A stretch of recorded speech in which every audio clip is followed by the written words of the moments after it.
to ABC News AGT Live। ये है ABC News AGT Live। Listen to ABC News AGT Live।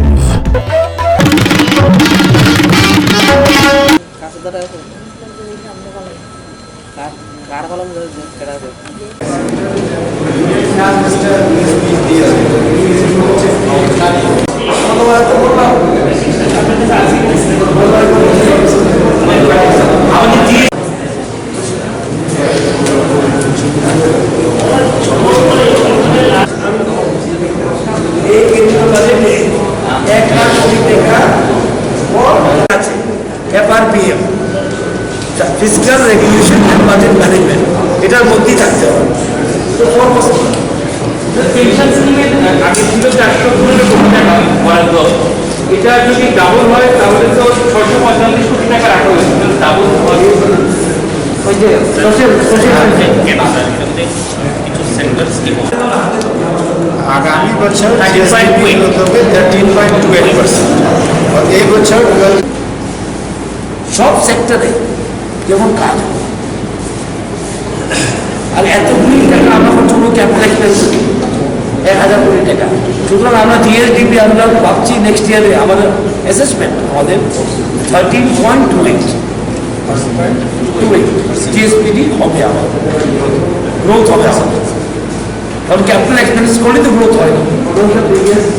Previous তো বলে দিয়েছেন কত 12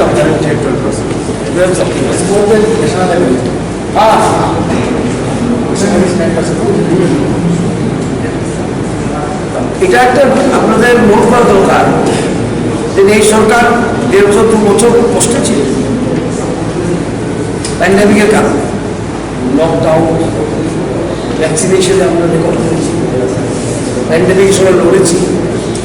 এবং অর্থমন্ত্রী এই সরকার আমি প্রথম থেকে, আমার তো জানা আছে কি অর্থ পেয়েছি, আমি উত্তরাধিকার হিসাবে কি অর্থ পেয়ে রেখে গেছে, আমরা কি পেয়েছি সেটা আমার জানা আছে। বারবার বলার দরকার নেই, আজকে মানুষের সেখানে ভালো কাজ করেছি, সেখানে আগের কথা নিয়ে আসার দরকার নেই। কিন্তু আমরা কোথায় থেকে স্টার্ট করেছি, কোথায় এসেছি আজকে, কোথায় থেকে স্টার্ট করেছিলাম 2018-তে, আর কোথায় এসেছি 1000 কোটি টাকা আমরা ক্যাপিটাল এক্সপেন্স করবো বলছি, সেটাও আপনাদের নোট করা দরকার। আজকে কি করছি না, বিগিনিংটা কি ছিল, যখন আমরা সরকারে এসেছি কি ছিল। আজকে 11টা ইএফডির কথা বলছি আমরা, এশিয়ান ডেভেলপমেন্ট ব্যাংকের পদস্থ অফিসাররা, কান্ট্রি ম্যানেজার, কান্ট্রি ডাইরেক্টর মাফ করবেন এসে গেছে, আমাদের সাথে মিটিং করে গেছে ত্রিপুরাতে। ওরা আগ্রহী ত্রিপুরার সঙ্গে কাজ করার জন্য। যাই থেকে স্টার্ট করেছিলাম ইনডোর জার্মান আর কি বলে জায়গা নিয়ে, আজকে 8টা প্রজেক্ট স্যাংশন, আরো 3টা প্রজেক্ট পাইপলাইনে আছে। এক্সটার্নাল এইড প্রজেক্ট আগে ত্রিপুরাকে চিনত, 2টা প্রজেক্ট নিয়ে বসে আছে। সুতরাং আমরা খালি কি বলবো, ফান্ডের ব্যবস্থা করার দরকার। ফান্ডিং ব্যবস্থা করেছি বলে আজকে প্রত্যেক আমার অ্যানাউন্সমেন্টের সঙ্গে ফাইন্যান্সিয়াল ব্যাকিং আছে, আর আমরা ফিজিক্যাল ম্যানেজমেন্ট ভালো করেছি বলে আজকাল ফিজিক্যাল ম্যানেজমেন্ট ভালো করেছি। আমি আশা করেছিলাম সোশ্যাল পেনশন বাড়ানোর সময় বিরোধী দলদের হাত টানিয়ে দেবে, তো দিল না দেখি, কারণ ওরাই সব থেকে নিয়ে বলেছিল দেবে না দেবে না। আমি ভেবেছিলাম হাত টানিয়ে পাবো, ভাব পেলাম না, খুব চিন্তিত ছিল আমাদের বিভিন্ন ডকুমেন্ট নিয়ে, আমার থেকে বেশি।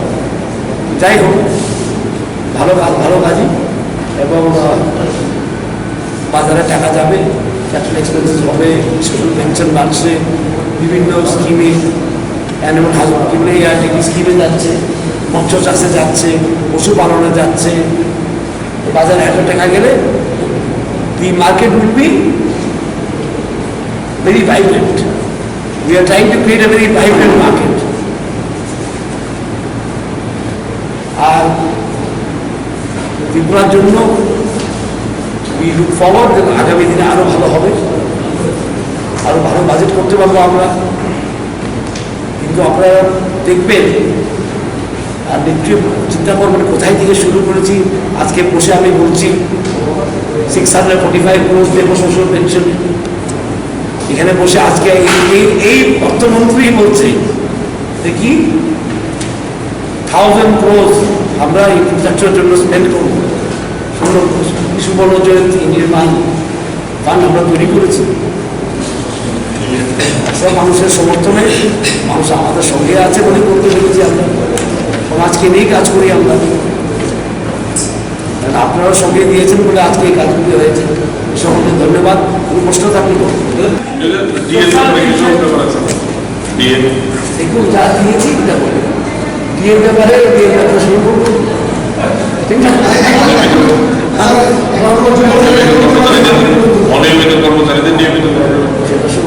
আজকে যেটা বলেছি এটা শুরু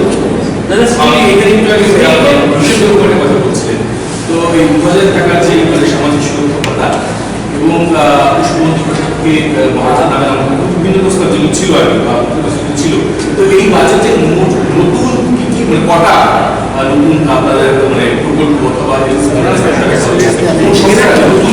আপনাদের অনেক অনেক আজ মুখ্যমন্ত্রী প্রসাদকে আমরা করবো আগেই বলেছিলাম, সেটা 40 কোটি টাকা মনে আমরা দিয়েছি। 40 crore স্পেন্ড। আর ফার্স্ট টাইম ডিজিটাল মিউজিয়াম হবে এখানে, দেখার মতন হবে। ভারতবর্ষের প্রথম ডিজিটাল মিউজিয়াম ত্রিপুরায় যে হবে, সেটা মুখ্যমন্ত্রী প্রসাদে, যেখানে রবীন্দ্রনাথ ঠাকুর থেকে গেছে। স্কুল খুলে রেশন শপের মতন শিক্ষা না দেওয়াটা আমি দেখেছি বিগত দিনে আনাচে কোনাচে স্কুল খুলেছে। স্কুল আছে, মাস্টার নাই, মাস্টার আসলে বেঞ্চ নাই।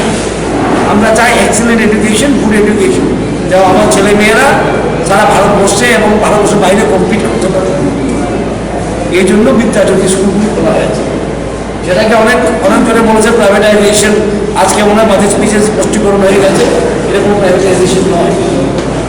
এটা শিক্ষার গুণমান বাড়ানো, গুণগত মান কীভাবে বাড়ানো যায় সেটার জন্য করেছি আমরা। কোনো প্রাইভেটাইজেশনের প্রশ্নে উঠে গেল। আর বাকিগুলি তো এটি ট্রাইবাল ওয়েলফেয়ারের জন্য দেখেছি। আমরা external aided project world bank থেকে নিয়ে এসেছি। এই প্রথমবার ত্রিপুর রাজ্যে অনলি ফর ট্রাইবাল 1300 কোটি টাকা ইএপি ওয়ার্ল্ড ব্যাংক থেকে ইএপি আমরা করেছি, এক্সটার্নাল এডেড প্রজেক্ট। সেটাতে 80-20 চলে এবং লোন ফেরত দেয় কেন্দ্র সরকার। 80-20 শেয়ার চলে, আর লোনটা কে ফেরত দেবে? কেন্দ্র সরকার। 10% আমাদের দিতে হয়, আর বাকি কেন্দ্র সরকারই দেয়। সারা ভারতবর্ষে মনে হয় এতগুলি এইটি পাইনি, কিন্তু আমরা পেয়েছি। সেটাকেই বলে ডাবল ইঞ্জিন। আমাকে আমার জন্য জিজ্ঞেস করে ডাবল ইঞ্জিন কি, তো আপনাদের সামনে আজকে বলে দিয়েছি, বলছি আমি।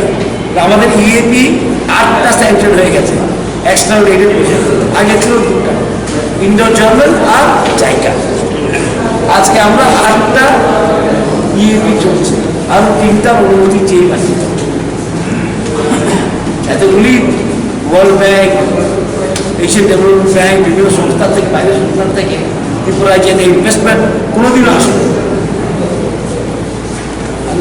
1300 crore only for tribal development। আমরা চাই পিছিয়ে পড়ে আছে তো নিয়ে আসা সম্ভব, সেটা সরকারের সবসময় নিয়ম। আমাদের সরকারের এই নিয়ম, যারা লাস্ট সিরিজে আছে ওদেরকে কীভাবে সামনের সিরিজে নিয়ে আসা যায়। সুতরাং ট্রাইবেলের 1300 কোটি টাকা দিয়ে আমার মনে হয় ট্রাইবেলের ভবিষ্যৎটা অনেক ভালো হয়ে যাবে, উন্নতি লাভ করছে। এছাড়া আমরা আবার ওই কী বল সুবর্ণ জয়ন্তী নির্মাণ ফান্ডেও অনেকগুলি রাস্তা দেখবেন দুর্গম এরিয়াতে। এবং এমপ্লয়ির জন্য আমাকে একজন সাংবাদিক এখন SMS করেছে, এমপ্লয়ের জন্য আমরা কিছু করেননি, হয়তো বাজেটে ছিল না, হ্যাঁ, বা শুনছিল না। আমরা হেলথ স্কিম বের করেছি, 500 টাকা ফ্ল্যাট দেওয়া হবে। 500 টাকা দিয়ে কি হেলথ দেওয়া, বা আমরা ভলেন্টারিলি যদি ইচ্ছা থাকে এমপ্লয়েরা সেই স্কিমে যোগ দিতে পারে। এবং সেন্ট্রাল গভর্নমেন্টের সিজিএস একটা আছে ওদের, ওটার সঙ্গে সমাজ করবো আমরা। এটা ওয়ার্কআউট করা হবে। মোটামুটি ওরা যখন ভালো চিকিৎসা পায়, সরকারের কাজ করে, মানুষের কাজ করে, ওরাও অ্যাডমিনিস্ট্রেশন চালায়, সেটাও আমরা করেছি কী বলে কর্মচারীদের জন্য। আর